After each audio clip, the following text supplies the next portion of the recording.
Tem muitos irmãos novos aqui conosco no dia de hoje. Saúdo a cada um de vocês com a paz do nosso Senhor Jesus. Amém, irmãos? Vou fazer algumas observações antes de começarmos. Primeiramente, com relação à liturgia e do culto, né? Eu geralmente costumo ficar sentado, tá, irmãos? Eu não tenho o hábito de anunciar o evangelho de pé. Mais confortável para mim, o problema na coluna, então eu prefiro assim, tá bom, irmãos? Outra coisa com relação ao fundo musical, que é uma forma que eu tenho de controlar o tempo, senão eu fico aqui falando com os irmãos até a volta de Cristo, amém, irmãos? Então eu sei que quando a música acaba, sei lá, tá na hora de terminar. Amém, irmãos? O primeiro mês de trabalho no Tech Hub da Siemens, lá em Portugal, lá por volta do ano 2019, quando eu estive andando por aquelas terras,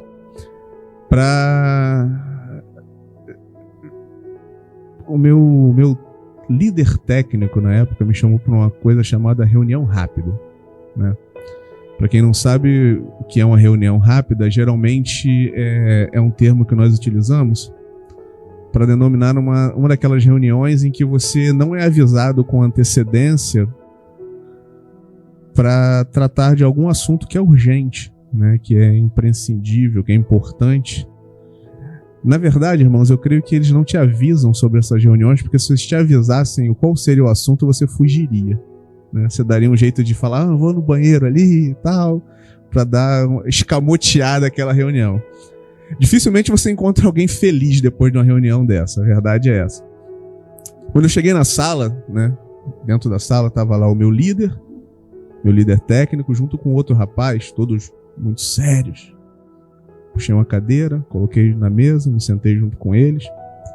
Então a reunião teve início. Só que assim que essa reunião iniciou, o líder técnico ele disse para mim que havia um projeto muito interessante que estava sendo desenvolvido dentro da Siemens há alguns anos e que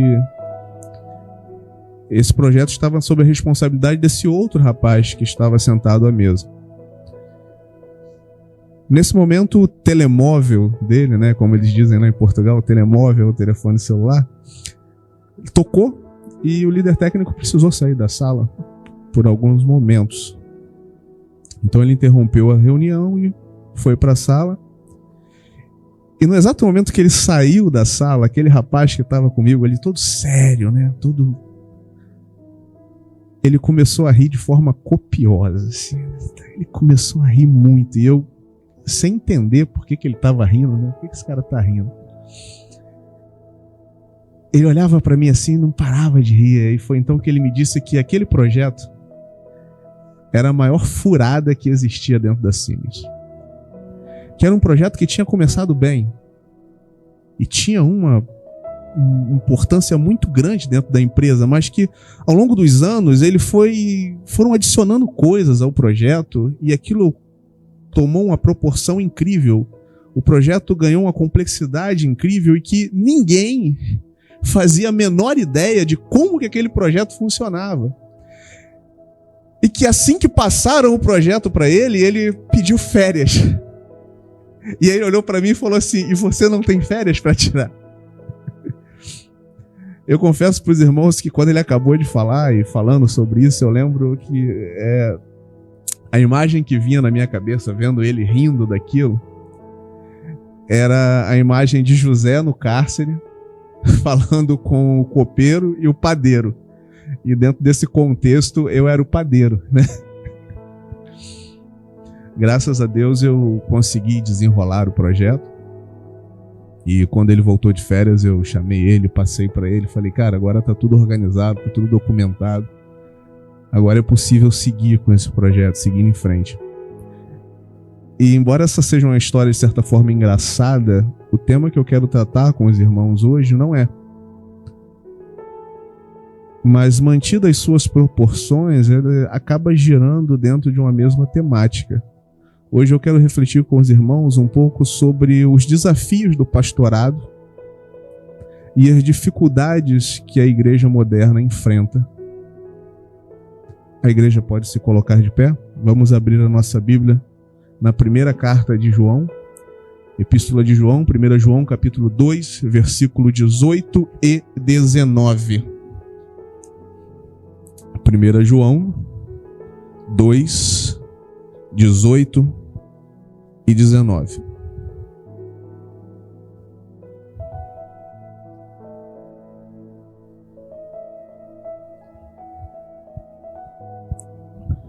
João 2, 18 e 19.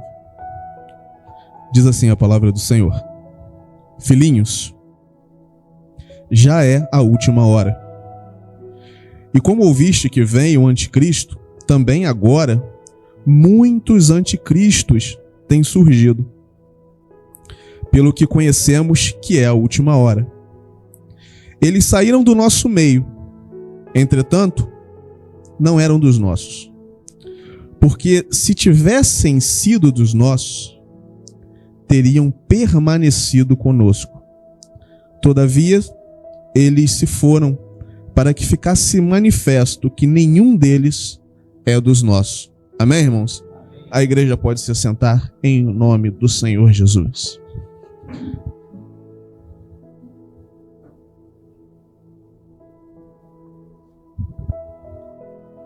Eu não sou insensível, irmãos, ao fato de que hoje é um dia de festividade. Mas, como eu disse, creio que é um momento oportuno para fazermos algumas reflexões sobre esse projeto. Esse projeto que vem sendo passado de geração em geração. Esse projeto que começou quando o Senhor Jesus reuniu 12 discípulos.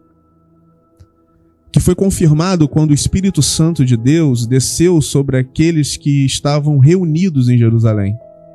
Esse projeto chamado igreja. Esse projeto que muitos, com muito afinco, com muito esforço, tentaram perverter, descaracterizar ao longo dos anos. Esse projeto que muitos tentaram aniquilar de uma vez por todas em alguns momentos da história recente, mas que nunca conseguiram lograr êxito, porque, afinal de contas, é um projeto de Deus.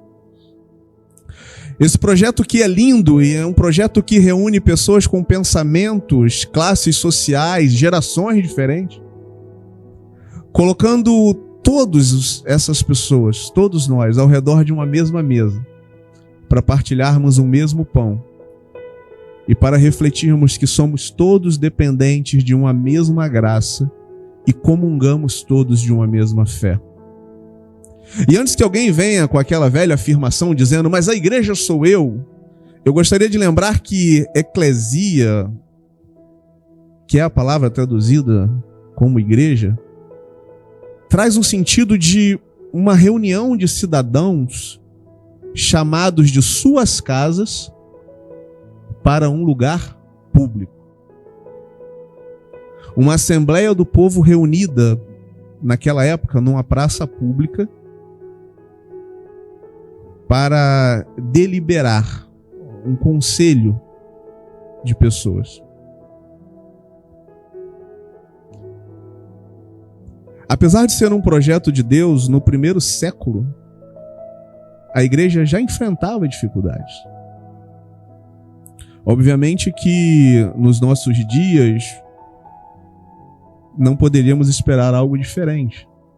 Se já no início já haviam grandes dificuldades, imagina agora, né?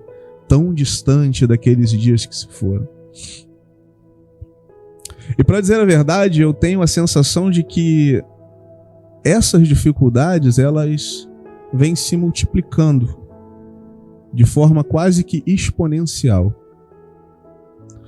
Por conta disso, nós podemos afirmar que ser pastor hoje, e aqui eu quero fazer uma pequena vírgula, né? Veja bem, nós não estamos falando de lobo. Ser lobo é fácil. Tirar os bens das ovelhas, comer a carne das ovelhas é algo fácil. Estou falando de pastor. Ser pastor nos dias de hoje é um tanto quanto mais difícil do que há 20 anos atrás, por exemplo, há 30 anos atrás. E o motivo por que isso é mais difícil está aqui, na primeira epístola de João, no capítulo 2, no versículo 18. Quando o apóstolo diz: é já a última hora. Nós podemos entender essa frase de João, é já a última hora, da mesma forma que nós entendemos citações como os últimos dias, ou até mesmo os últimos tempos. Quando a Bíblia trata desse tema, ela está tratando, está se referindo a um período de tempo que tem início com a ressurreição de Cristo e que vai perdurar até o seu regresso em glória. Durante esse período entre a ressurreição e a volta de Cristo, o que se espera do gênero humano, da raça humana, do povo, das nações, não é uma melhora, irmãos. Não é uma evolução moral, mas sim um grande declínio, uma grande degradação da sociedade.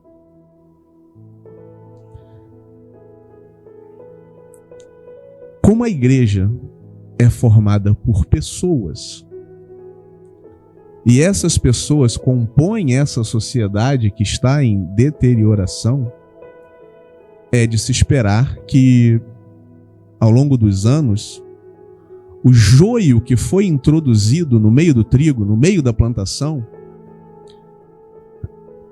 é de se esperar que, com o passar do tempo, esse joio venha a se tornar cada vez mais evidente, irmãos. E podemos dizer que, de certa forma, esse joio acaba ganhando certa notoriedade. Notoriedade tal que chama a atenção daqueles que são os observadores mais atentos. Porque esses olham para o campo e exclamam: Senhor, não semeaste tu no teu campo a boa semente? Por que tem então tanto joio? Mateus 13, 27. O que eu quero dizer, irmãos, é que essa sua percepção de que a igreja evangélica como um todo está indo mal, ela é real. Mas você culpar a Cristo e a instituição por isso é errado. Isso é algo que já havia sido previsto, não por mim, não pelo irmão Hermélio, pelo pastor Cleito, mas Cristo nos disse isso. O texto que lemos de 1 João 2, 18 e 19, ele nos mostra que essa oposição é um fato observável, percebe? E quanto mais próximo nós estivermos daquele grande dia, mais evidente será a oposição daqueles que não pertencem a Cristo contra os que pertencem a Cristo. Não espere uma melhora. Eu costumo dizer que perto da colheita você não observa crescimento, mas é de se esperar um amadurecimento dos frutos. Nós, servos de Deus, devemos amadurecer. Irmão, como é que você pode afirmar isso? Que a gente consegue observar essa oposição. Bem, vamos ver o que o apóstolo nos diz no verso 18. No verso 19, desculpa. Diz o seguinte: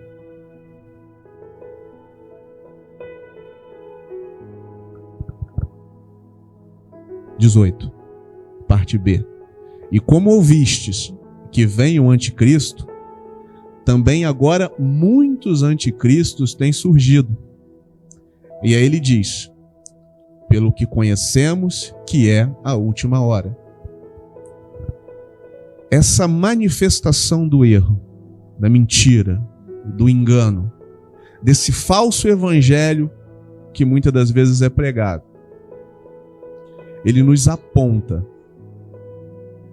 ele nos mostra que nós estamos chegando bem próximo do momento derradeiro, do momento que nós expectamos, da vinda do Senhor nos ares para buscar a sua igreja.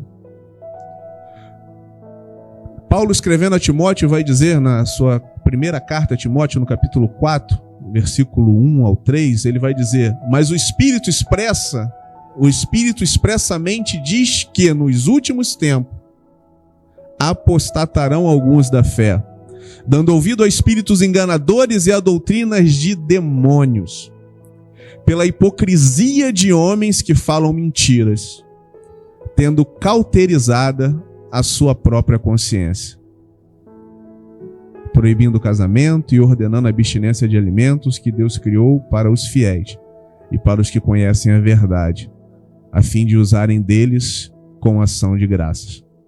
Apostatar, irmãos, é uma palavra que, se nós olharmos no significado básico dela ali, quer dizer desviar-se, separar-se, afastar-se, retroceder, manter-se de lado. Não implica apenas em erro ou fraqueza momentânea, aquele irmão que caiu, vacilou ali, se afastou do evangelho por algum momento. Não é isso. Mas é uma decisão consciente e fundamentada de se afastar ou rejeitar aquilo que antes professava. O apóstata, em suma, ele é, de certa forma, fundamentalista. Só que o fundamento dele está errado. Mas ele se apega àquilo como verdade. O que eu quero dizer é que o apóstata tem convicções. Ele tem convicções de que a sua posição atual é a correta. E não importa o que você diga, mostre, prove na palavra, porque ele não se move 1 centímetro daquilo que ele mesmo acredita. Temos observado ao longo dos últimos anos muitos homens apostatando da fé. Eles professavam, ensinavam coisas que eram certas, que eram bíblicas, mas em um determinado ponto da sua caminhada, eles deram a volta de 180 graus e vão contra tudo aquilo que eles mesmos ensinavam. Só que como igreja, talvez nós estejamos vivendo um estágio de negação. Incapazes de reconhecer ou admitir plenamente que o tempo em que estamos vivendo é um tempo de grande apostasia. E em vez de utilizarmos o termo adequado para descrever esses que estão apostatando da fé, para descrever esse movimento que se apresenta diante dos nossos olhos, acabamos optando por expressões mais suaves, mais convenientes, mais agradáveis. Porque afinal de contas, irmãos, não queremos nos indispor muitas das vezes. Como igreja precisamos tomar cuidado para que essa suavidade e conveniência não se transforme em conivência. Tudo tem um propósito. E até mesmo esses movimentos estranhos que se manifestam nos nossos tempos têm um propósito. E o propósito deles é que nós, como servos de Deus, sejamos combativos. Porque se existe uma mentira sendo anunciada, aqueles que são da verdade devem se levantar e expressar a verdade do Evangelho de Cristo. Não somos chamados para ficarmos acovardados e criando teologias dentro do nosso próprio nicho, não. Devemos reverberar, devemos apontar o erro. Era assim que João estava fazendo. É assim que Paulo fazia. É assim que a igreja sempre fez desde o início, quando pensamentos heréticos, apóstatas se manifestavam no seu seio. a responsabilidade de combater tal pensamento é de cada um de nós. Ah, mas isso de repente vai magoar. Mas a vara é para o lombo dos filhos, irmãos. Inicia a criança o seu próprio caminho, e quando crescer, não se desviará dele. A correção te traz de volta para o eixo. Agora, sabendo que o teu irmão anda no caminho errado, sabendo que o teu irmão está professando aquilo que é errado, sabendo que o teu irmão está numa visão errada, quando você se cala, quando eu me calo, nós nos tornamos coniventes e culpados daquele sangue, irmão. Tantos homens de Deus seguindo por caminhos tortuosos, balizando as suas decisões nas conjecturas do seu próprio coração. E o coração do homem é o que, irmãos? Enganoso. Mas a palavra de Deus é fiel e poderosa para corrigir, para exortar, para trazer o homem ao caminho certo. Mas é preciso que aqueles que são verdadeiramente sinceros se manifestem.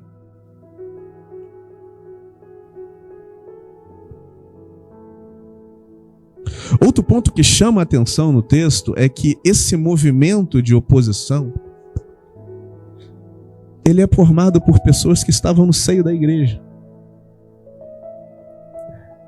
E a igreja tem uma tendência a esperar uma perseguição que vem de fora. A igreja tem uma tendência de esperar uma perseguição que te joga numa cadeia, que te prende, que tira a sua vida. Irmãos, essa é a mais simples. Porque pegaram o pastor Cleiton aqui, levaram amarrado, jogaram no Coliseu. Cleiton está firme em Cristo e morreu. A coroa da vida está reservada a ele.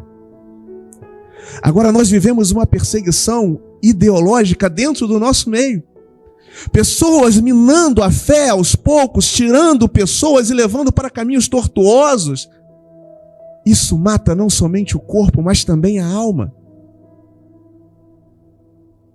Não existe uma terceira via, irmãos. Existe Cristo e o evangelho anunciado por Cristo e o mundo. Ou estamos seguindo na direção certa, ou estamos seguindo na direção errada. Ou nós achamos que aqueles que chegam para o Senhor e dizem, mas nós pregamos no seu nome, eram pessoas que estavam distantes do evangelho. É um movimento que tem a sua origem dentro das trincheiras do cristianismo. No versículo 19, o apóstolo nos diz, eles saíram do nosso meio.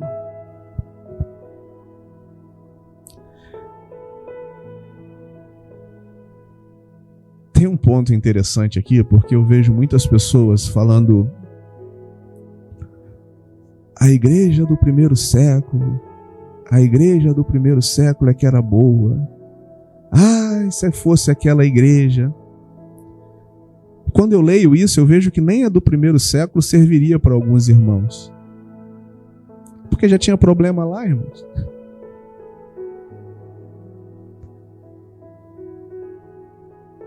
O ponto que eu quero destacar é que parece que para algumas pessoas nos nossos dias, eles esperam na igreja aqui na terra, uma igreja que eles só encontrariam na glória, se permanecessem no corpo.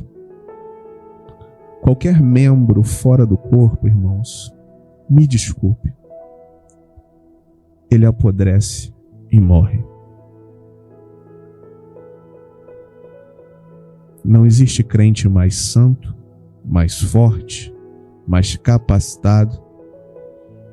Todo membro fora do corpo, ele morre. Ele pode de repente trazer uma aparência de santidade, um aspecto de vida, mas o que Cristo olha é o interior. Cristo olha para dentro. não para os aspectos exteriores. Mas eu continuo firme, pleno. Não, irmão, me desculpa. Mas não é o que a palavra de Deus me diz, e por mais que eu goste de você, e por mais que eu tenha respeito, por mais que eu tenha amor, eu não posso concordar com você em detrimento da palavra. O peso maior vem da palavra de Deus e não das nossas experiências pessoais.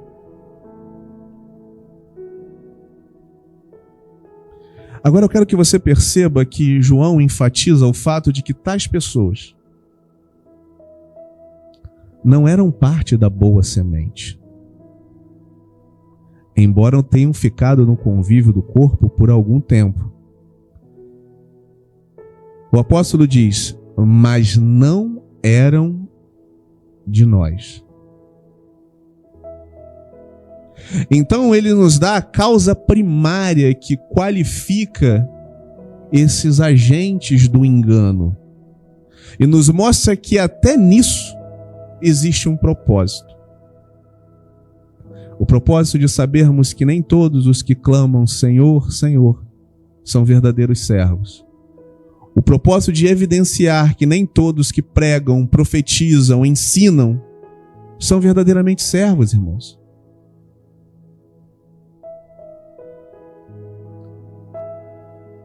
Na continuação do versículo 19, ele diz, porque se fossem de nós, ficariam conosco. Mas isso é para que se manifestasse que não são todos de nós. Se todos aqueles que se anunciam como profetas nos nossos dias fossem verdadeiramente profetas de Deus, o nosso país não estaria no declínio moral que ele está hoje. Se um profeta, nos tempos antigos, conseguia trazer o coração de toda a nação a se voltar para Deus, imagina se realmente tivéssemos essa quantidade absurda de profetas.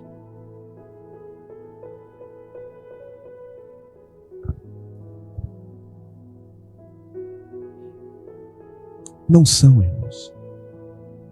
E existem pessoas que andam após isso. É um sincretismo religioso absurdo. É a mistura de uma série de religiões trazendo algum aspecto de cristianismo para dar legitimidade ao movimento. Mas não é cristianismo, não é a palavra de Deus, não é evangelho de Cristo. O evangelho de Cristo não versa sobre aquilo que você pode ter nessa terra, irmãos. E talvez você tenha chegado nesse vídeo, ou até mesmo até aqui no dia de hoje, esperando encontrar em Cristo a prosperidade financeira ou a solução dos problemas do seu emprego. Não é sobre isso, irmãos. É sobre não ter muitas das vezes o que comer dentro de casa, mas ainda assim ter a alegria de saber que se os seus olhos se fecharem, você estará com o Pai. Ninguém pode pagar isso, irmãos. Eu já tive tantas coisas nessa vida, mas nenhuma delas me dá alegria. A alegria que eu tenho no meu momento de adversidade, em saber que quando eu dobro os meus joelhos, irmãos, eu entro no céu de glória para falar com o meu Pai. Porque é assim que Ele nos chama. Ele podia olhar para nós e nos chamar de pecadores malditos, mas Ele nos chama de filho porque Ele escolheu nos chamar de filho. Dinheiro nenhum no mundo paga isso, irmão. Jesus, Ele olha para os seus discípulos e fala que aqueles que creem em mim, obras ainda maiores farão, mas o que pode ser maior do que trazer um morto à vida, fazer um paralítico andar? A reconciliação com Deus é maior do que todas essas coisas. Você pode ser curado de uma enfermidade e voltar a pecar e perder a sua vida eterna. Mas se você está em comunhão com o Pai, se você está em comunhão com Cristo, aquilo que você tem, irmãos, é absurdamente maior do que qualquer outra coisa.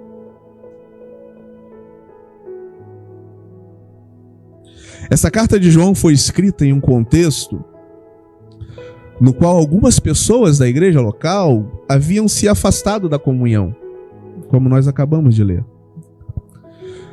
Talvez esse afastamento tenha ocorrido por discordância em relação à doutrina apostólica, de repente, ou porque as ideologias e filosofias que essas pessoas professavam divergiam e conflitavam com a posição da igreja. No entanto, o que me chama a atenção ao ler essa carta é que, ao longo desses 2000 anos, a questão central não é a luta que a igreja enfrenta, mas sim como a igreja se posiciona diante dessas lutas. O campo de batalha está aí. Você querendo ou não, você participa dessa guerra. Mas como você se posiciona é que faz a diferença. De repente você pode ficar do lado das trincheiras ali, como estavam aqueles soldados, quando Golias se apresentava. Ou você pode ter uma atitude como a de Davi. Olhar para o tamanho do seu Deus e crer que Ele pode te usar para executar o impossível. Nós nos diminuímos, irmãos. Nos diminuímos no sentido negativo de nos colocarmos como pessoas que não podem ser utilizadas por Deus. Quando a palavra de Deus nos afirma que somos instrumentos na mão dele, e é na nossa incapacidade que ele mostra que ele é Deus, soberano e eterno, para fazer muito mais. Deus não necessita que você seja eloquente. Ele só quer que você esteja predisposto. Eu sempre repito aqui: crie, por isso falei. Se predispõe, irmãos. Deixa Deus te usar, meu irmão. Você vai ver o quão é maravilhoso você se entregar nas mãos de Deus. Você reconhecer e falar: Senhor, realmente, eu não tenho capacidade, eu não tenho condição alguma. Mas eu creio no teu poder e na tua glória, e o nome de Deus vai ser glorificado na sua incapacidade. Porque as pessoas que olharem para você vão falar: olha, mas ela não tinha a menor condição de trazer essa palavra, ela não tinha a menor capacidade de estar falando isso, mas quando Deus te toma de uma forma que Ele quer, que Ele usa, meu querido, fica evidente o poder de Deus na tua vida. E é o nome de Deus que é glorificado, porque você continua sendo enxergado como um vaso de barro, como deve ser.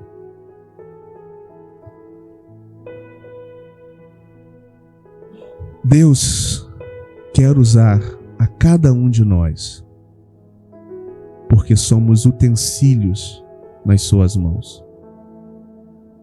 Mas precisamos abrir o nosso coração. Irmão, mas eu já sou velho. Irmão, Deus não liga para isso. Deus chama o velho, o novo, o sábio, o indouto. Basta um coração contrito e quebrantado na presença de Deus para que Ele faça maravilhas no meio do seu povo.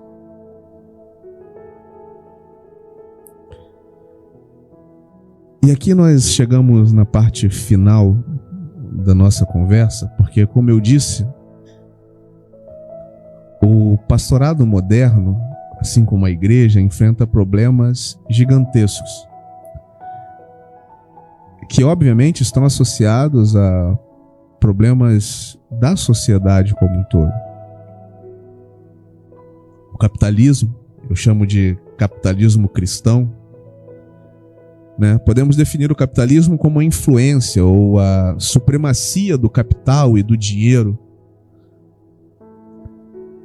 Esse movimento capitalista cristão, catalisado pela teologia da prosperidade, essa doença que conseguiu se infiltrar no seio das igrejas e conduz a muitos a um materialismo desenfreado, a obsessão pela prosperidade financeira que alimenta uma máquina insaciável que nunca se satisfaz. Uma das características desse movimento é a utilização de textos bíblicos fora do seu contexto, distorcendo a palavra de Deus com o propósito de dar legitimidade para a ganância dos homens, para a ambição, tanto dos que pregam, quanto dos que ouvem. Porque culpamos muitos que pregam, mas esquecemos de que se tem oferta, é porque também existe uma demanda. Isso destrói a verdadeira comunhão com Deus, reduzindo Deus a um mero ativo financeiro, onde a lógica apresentada nos púlpitos é: quanto mais dinheiro depositamos no gasofilácio, maior é o retorno esperado, como se fossem dividendos. Se nós somarmos esse cenário às empresas de mídia, editoras, indústria musical, temos um mercado que movimenta bilhões todos os anos, transformando o que deveria ser espiritual em puro comércio. João 2,16 diz: e disse aos que vendiam pombos: tirai daqui estes, e não façais da casa de meu pai casa de venda. Nós temos temas importantes também, como a dependência digital. A internet, ela se tornou, de certa forma, uma válvula de escape dos problemas do dia a dia. Isso por si só já se mostra um grande problema. Quando a minha válvula de escape deveria ser a oração e a comunhão com Deus, eu tenho delegado isso para a internet. Mas até certo ponto isso não é nocivo. No entanto, a sensação de prazer, né? A dopamina liberada, promovida pelos likes na tua foto, ou por aquele videozinho curto que tu assiste no TikTok,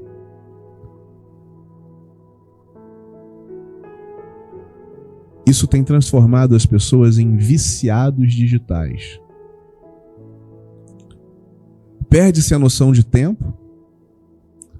Quando você se dá conta, você já passou o dobro de tempo que você tinha planejado estar na frente do celular.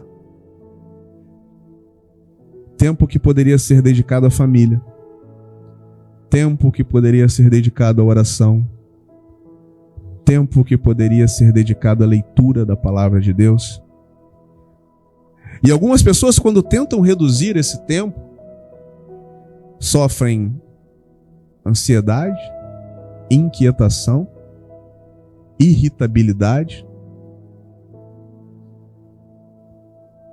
o que demonstra ainda mais que eles estão em dependência disso.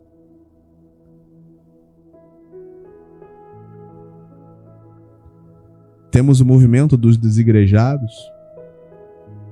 Na minha opinião, esse fenômeno não possui somente aspectos internos, tá, irmãos? O que são aspectos internos? São aspectos eclesiásticos, como descontentamento com liderança, divergência de doutrina. Ele não tem só esses aspectos, como muitos querem vender. Mas também existem aspectos externos, sociológicos, característicos do mundo em que nós vivemos hoje. Hoje nós vivemos num mundo onde as pessoas têm uma visão de mundo radicalizada, onde as instituições, de uma forma geral, são apontadas como o grande mal da sociedade. E a igreja entra nesse bojo. Em suma, a culpa é sempre do outro. Eu não vou na igreja porque ali tem coisas erradas demais. Ô irmão, por que tu não foi arrebatado ainda? Me explica. Não consigo entender. São pessoas que demonstram tanta pureza, uma espiritualidade tão elevada que... Será que não leram a carta aos Hebreus? Deviam estar aqui conosco, nos ajudando a combater o bom combate. Paulo não fala, participei da boa festa, participei da boa confraternização. Não, ele fala, combati o bom combate. Pressupõe luta, pressupõe esforço. Se nós olharmos para os números, os especialistas projetam que a tendência desse movimento até 2036, a tendência é que ele alcance o equilíbrio. Então, se as projeções estiverem certas, em 2036 nós teremos o número de igrejados, vamos dizer assim, igual ao número de desigrejados. Mas isso não ocorre porque o crescimento de ambos os grupos é homogêneo, não. Isso acontece porque o número de membros ativos nas igrejas está diminuindo, enquanto o grupo de desigrejados continua a crescer. São problemas reais, irmãos. São problemas que de forma direta ou indireta afetam a nossa vida como membros do corpo de Cristo. Problemas que nós precisamos estar aptos para tratar, para combater, para discutir, para evidenciar, para debater, para mostrar que são movimentos contrários à palavra de Deus. Mas se todos nós se calarmos, esses movimentos vão só ganhar mais força. Repare bem, nós somos o sal da terra. O sal, ele é um agente desacelerador da fermentação, irmãos. O que eu quero dizer é que, como sal da terra, nós temos a incumbência de sermos agente desacelerador da fermentação que tem ocorrido nas igrejas. E a grande pergunta do dia é: como que nós fazemos isso? E a resposta, como sempre, é muito simples, irmãos. Sendo o mais bíblico possível. E sim, eu falei certo. Sendo o mais bíblico possível. Porque eu entendo, irmãos, eu tenho noção de que não somos perfeitos. A igreja bíblica cristã da Tijuca, ela não é perfeita. Como tantas outras também não são. Mas embora nós esperamos aquele grande dia onde seremos cobertos, revestidos de incorrupção, enquanto estivermos nesse tabernáculo, falhamos e vamos falhar mesmo sem querer falhar.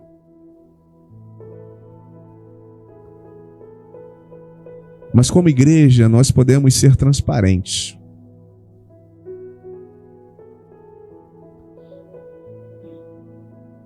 Nós aqui, por exemplo, nós fazemos uma prestação de conta trimestral. Se ela não acontecer agora no segundo domingo de dezembro, ela vai acontecer no primeiro domingo de janeiro. Mas nós prestamos conta e evidenciamos aonde os recursos estão sendo empregados. Porque somos um corpo, irmãos, e todos precisam saber para onde está sendo direcionado o recurso que o irmão coloca ali no gasofilácio. Nós podemos combater isso sendo sinceros, dando liberdade para que cada irmão expresse a sua opinião e lançando mão da bússola, que é a palavra de Deus, para fazer com que, à luz da palavra de Deus, toda divergência seja resolvida. Nós podemos lidar com esse tipo de problema sendo verdadeiros. Não pregando um evangelho fantasioso ou ensinando filosofia humana, mas focando nas verdades expressas na palavra de Deus, independentemente se a mensagem é palatável ou não. Sendo expositivos, deixando claras as nossas posições bíblicas e combatendo veementemente toda e qualquer heresia ou falácia. Venha ela de onde vir, irmão. Seja do mais novo convertido ao mais renomado teólogo, se aquilo que ele apresenta é incorreto, ele deve ser combatido. Ou a gente passou a fazer acepção de pessoa e escolhemos quem nós vamos combater. O novo convertido, sim. Esse ali, pega o cajado aí, meu irmão. Traz aqui, junta 2 ali. Não, mas esse irmão ali, aquele ali não, né, irmãos? Deixa ele de lado. Vamos mexer com isso, não. Não é assim que a palavra ensina, não, irmãos.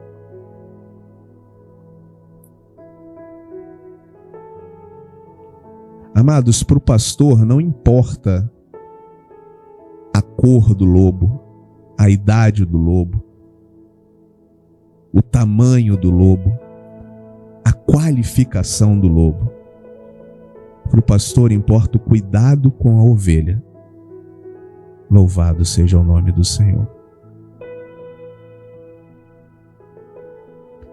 Combatemos isso, irmãos, sendo amáveis. Não compactuando com o erro ou sendo complacentes, mas entendendo que o mesmo perdão que nos foi dado está disponível para todos os que se arrependem verdadeiramente. Sendo simples. Entendendo que nenhum bem, nenhuma oferta e nenhum prazer no mundo presente pode sobrepujar o que o Senhor tem reservado para nós. Se continuarmos seguindo assim, irmãos,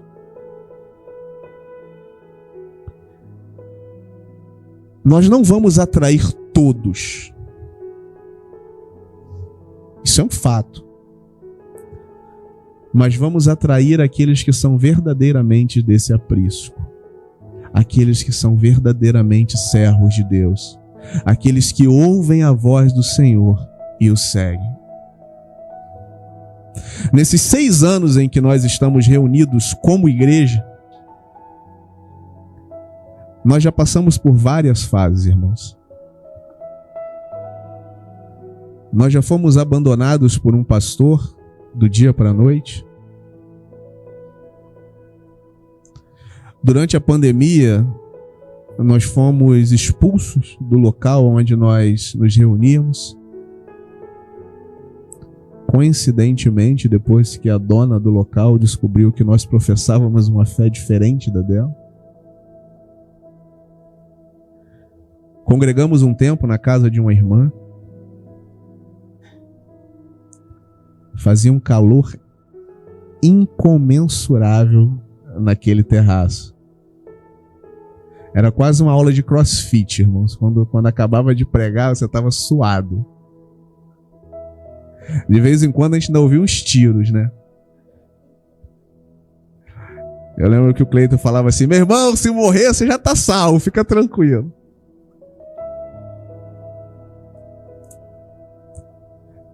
Ouvimos o clamor dos irmãos e que não queriam mais estar reunidos ali, viemos para esse espaço que nós estamos hoje. O Senhor deu direção, alugamos o lugar, fizemos uma pequena reforma. E quando sentamos na nossa cadeira para observar como as coisas estavam, 70% da igreja foi embora.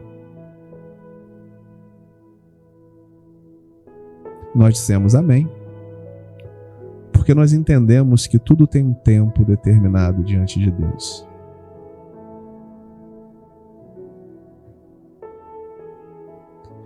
Tivemos a celeuma do peixinho, Cleiton entende essa.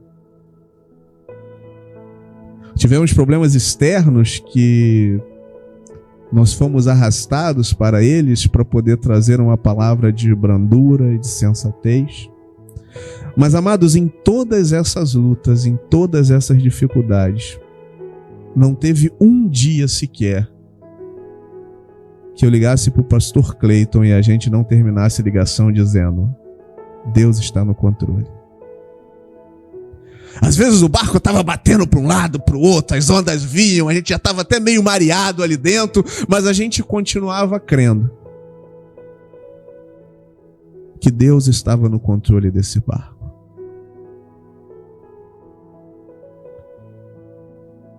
A solução não está no desespero, está na tranquilidade, em saber que aquele que começou a boa obra é fiel para concluir. No âmbito pessoal, no meio do ano passado, meu pai foi diagnosticado com câncer, o que afetou muito a minha família como um todo. Esse tipo de doença, ela afeta. Mas até mesmo no meio da dor e do sofrimento, Deus nos dá a oportunidade de sermos úteis para a sua obra. O meu pai nunca aceitou ouvir falar da palavra de Deus. Você podia falar com ele sobre qualquer coisa, menos da palavra de Deus.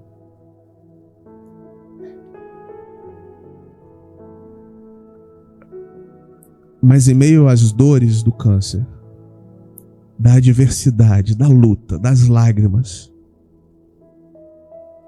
ele conseguiu enxergar que a vida do homem não está resumida naquilo que ele possui nesse mundo.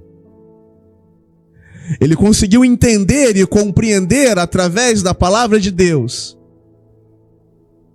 que existia toda uma eternidade de glória reservado para aqueles que confessam e professam a fé no nome santo do nosso Senhor e Salvador Jesus Cristo. E que aquele leve e momentâneo momento de dor, se ele confessasse a Cristo como o único e suficiente Salvador da sua vida, passaria. E então, já no seio de Abraão, ele seria consolado.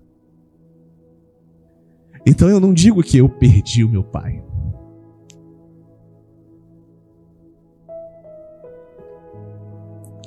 Naquele dia eu ganhei um irmão. Ninguém pode fazer isso por você, irmãos. Deus pode.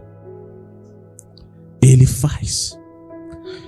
Ele conhece a tua lágrima, Ele conhece a tua dificuldade, Ele conhece a tua luta. E no meio disso tudo, desse turbilhão, o Cleiton liga para mim e fala: Carlos, olha, você quer ficar em casa, meu querido? Eu sei que tudo que você está passando é muito difícil e a tua vida está complicada, você quer ficar em casa? E eu falei para ele assim: Cleiton, ficar em casa é a única coisa que eu quero nesse momento. Mas o que eu preciso é estar com vocês. Porque é aqui que eu sou consolado. É aqui que eu recebo carinho, que eu recebo abraço. É aqui que o irmão Reginaldo me corrige. É aqui que o irmão Hermélio me exorta.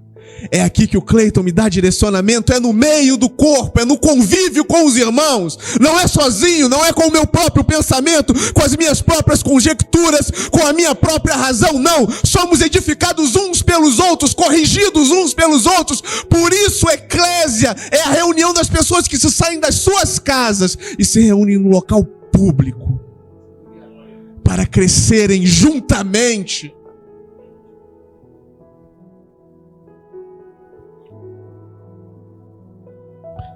Eu tenho plena convicção de que ficar em casa é muito menos problemático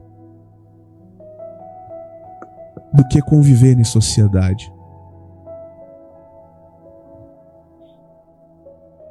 Com toda essa pluralidade de pensamentos, essa divergência de opiniões, mas por mais que isolamento possa parecer a melhor solução, não foi para isso que Cristo nos chamou, irmãos. Definitivamente não.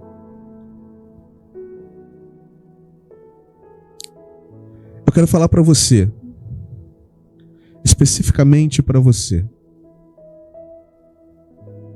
que acredita que estar longe da igreja é a melhor solução. Amado, existem igrejas onde nós encontramos o verdadeiro evangelho.